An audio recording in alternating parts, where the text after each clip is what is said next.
Wondering if using an overdraft can impact your credit report and your ability to get future loans and mortgages?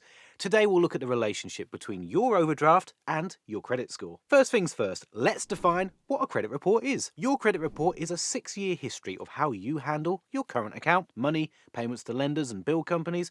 It shows whether you make payments on time and whether you have any unpaid debt like credit card bills. Any lender or bank you apply to for credit will check your credit report and credit score to determine if you're likely to pay back any credit. You can consult your credit report by using websites from credit reference agencies like Experian, TransUnion, and Equifax. Next, let's talk about what an overdraft is. Simply put, an overdraft is when you go below a zero balance on your current account. If you have an agreed overdraft, it means you have a prior arrangement with the bank to go into an overdraft and you have an overdraft limit, such as minus £500. On the other hand, an unauthorised overdraft is when you spend more money than you have in your account without a prior agreement with the bank. But does an overdraft appear on your credit report?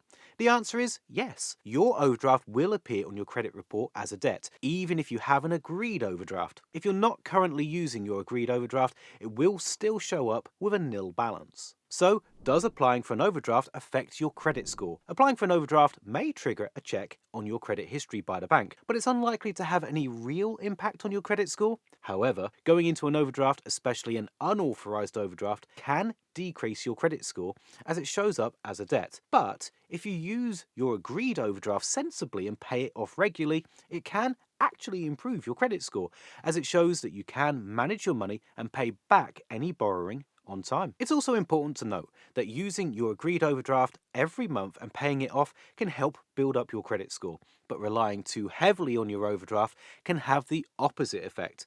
You should aim to keep your credit utilization low, meaning you shouldn't be using all your overdraft or right up close to its limit. If you're struggling with finances, you're constantly on your overdraft and you've got other debts, then there are debt solutions available here in the UK. Some are free to use and others will include fees, and each will have their own pros and cons. If you'd like to find out more about the debt solutions available, then we've created a really great form that you might be interested in checking out. Click the link below and answer a few multiple choice questions like the total amount of your debt, how many people you owe, your living situation, and we'll connect you with one of our trusted partners so you can find out more and start taking steps towards improving your financial situation.